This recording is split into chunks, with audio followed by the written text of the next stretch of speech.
Приготовлю кокосовый дакуаз. Для него возьму 110 граммов белка, добавлю щепотку соли и буду взбивать до появления пенки, напоминающей такую легкую пивную пену.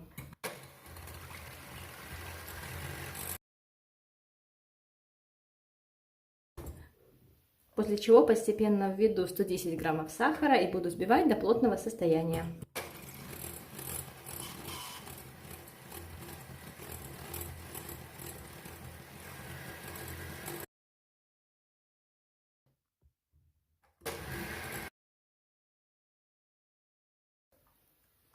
Взбиваем вот до таких вот пиков.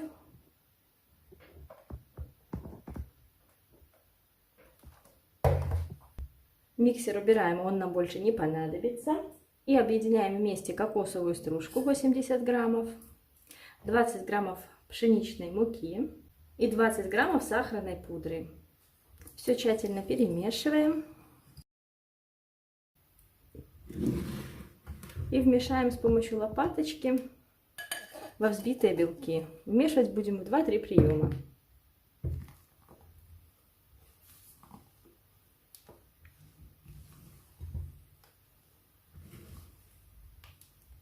Вот так немножко объединили. Всыпаем вторую часть.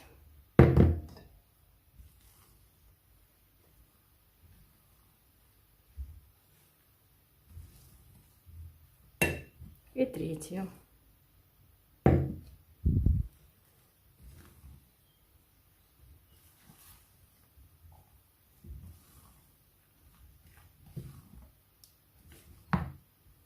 Вот такое вот воздушное тесто получается. Перекладываем его в кондитерский мешок.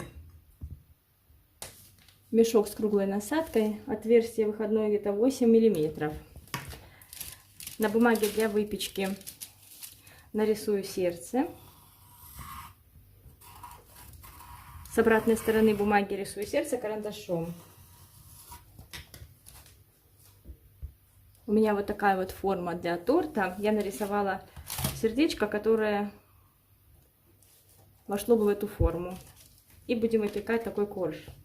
Некоторые такие вот силиконовые формы фирменные продаются прямо сразу с вырубкой сердца. Тогда можно обрисовать вырубку, которая входит в комплект. Переворачиваю бумагу и отсаживаю сердечко на бумаге.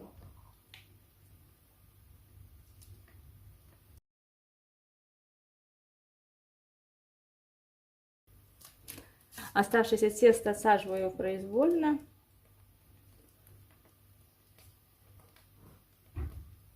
Будет у меня прямоугольник, так как нам понадобится оно для наших стаканов с десертом. Можно и отсадить просто, даже выложить с помощью лопаточки, разровнять, но так будет легче нарезать потом. И отправляю сразу же в духовку, разогретую до 180 градусов. Перед выпечкой необходимо посыпать сахарной пудрой. Я забыла это сделать, поэтому мне пришлось выпекать дольше мой дакуаз. Вы же посыпайте перед выпечкой сахарной пудрой и выпекайте минут 15. До того момента, пока сверху образуется корочка. Даем остыть и снимаем с пергамента, перевернув вверх ногами.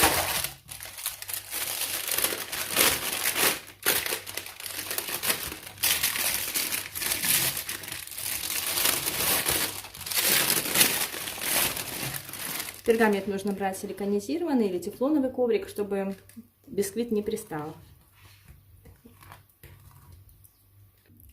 Во время выпечки сердечко слегка увеличилось. Я его немножечко подровняла и обрезала. И нарезаю на квадратики.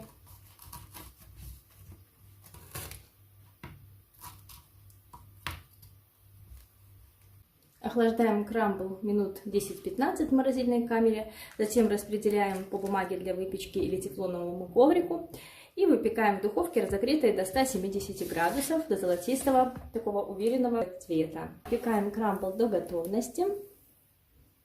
У меня он выпекался 12 минут, вам может понадобиться другое время. Все будет зависеть от особенностей вашей духовки. Ориентируйтесь на такой вот румяный цвет крамбла.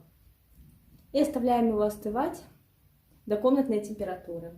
Приготовим абрикосовую начинку для торта.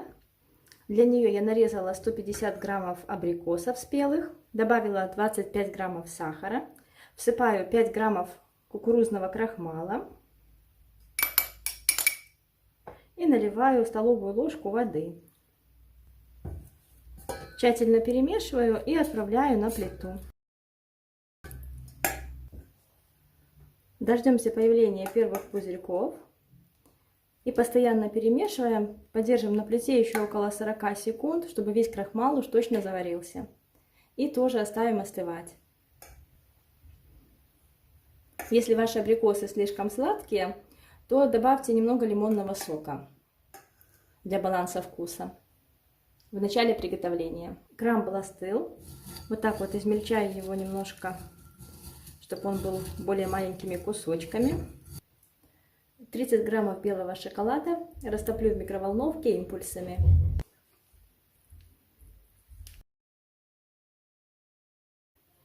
Осторожно очень не перегрейте шоколад, потому что он очень чувствителен к нагреванию и может быстро свернуться.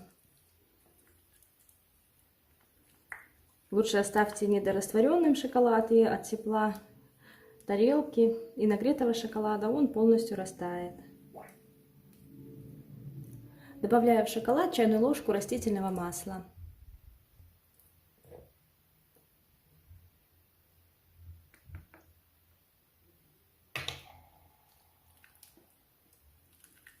Перемешаем до однородности. И добавляем к крамблу.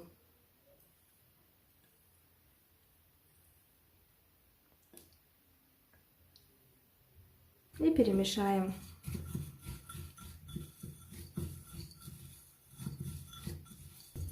Чтобы все кусочки крамбла покрылись шоколадом.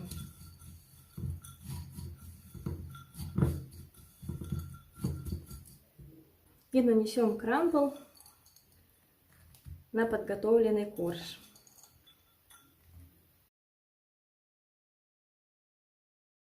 Вот так должно получиться. Сверху накрываем пищевой пленкой и отправляем в морозильную камеру, чтобы все хорошо соединилось и подморозилось. Все наши составляющие для торта готовы. Корж с крамблом готов, начинка абрикосовая готова. Остается сделать только мусс. Мусс у нас будет клубничным с изюминкой. Для приготовления мусса возьмем 200 граммов холодных жирных сливок жирностью 33% и взобьем до состояния потаявшего мороженого. Отправляем сливки пока в холодильник. В чаше соединяем 250 граммов спелой клубники, 50 граммов плавленного сырка, у меня это орбита, и 70 граммов сахара. Пробиваем в однородную массу с помощью погружного блендера. Пробиваем тщательно, чтобы весь сырок хорошо пробился. Не переживайте, он не будет чувствоваться, но придаст такую особую пикантность нашему муссу. Добавляю примерно 2 чайные ложечки лимонного сока. 10 граммов желатина. Я предварительно залила холодной водой 60 мл и оставила в холодильнике для набухания на часа пол примерно. Теперь я распущу в микроволновке и добавлю клубники. Добавляю распущенный желатин.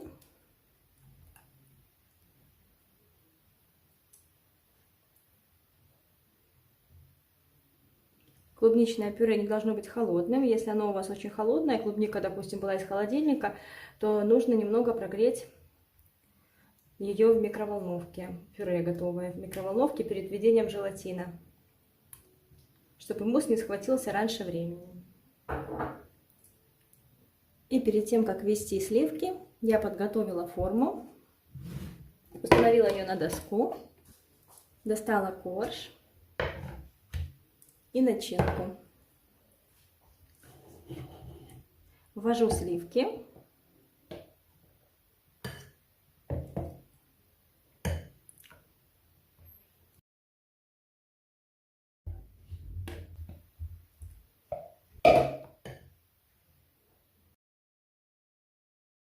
И наш мусс готов. Наливаем немного мусса в форму.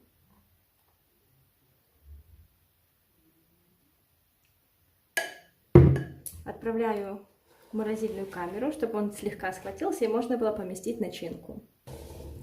Мусс схватился, вот так слегка подрагивает. Теперь осторожно выкладываю абрикосовую начинку на мусс. Выкладывать осторожно, чтобы начинка не продавила мусс.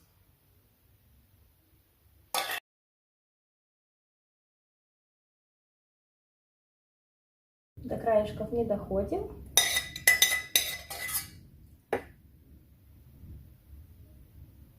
Иначе потом эта начинка будет выступать на нашем замороженном сердечке. А теперь очень осторожно наливаю мусс. Сначала по краям налью.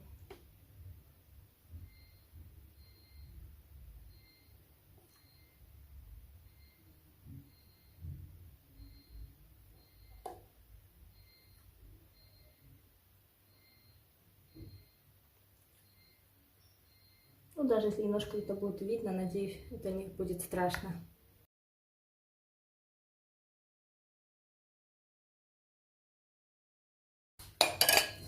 И теперь остается только поместить корж крамблом вниз.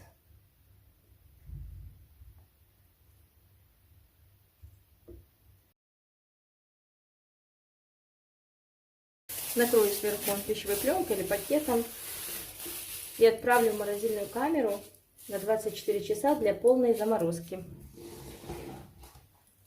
Два цвета глазури, розовую и желтую глазурь. Температура 1 и 2 около 35 градусов. Сразу же достаю замороженный свой торт и освобождаю из формы. Стараюсь делать все очень быстро, ни минуты не мешкая, чтобы на торте не образовался конденсат. По возможности меньше касайтесь торта руками.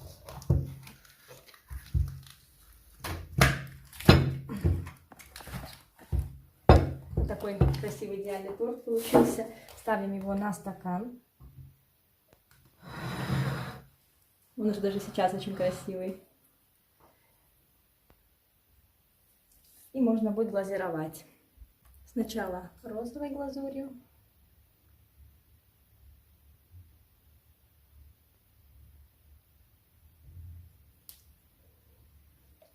Можно еще немножечко покрыть. И затем желтой.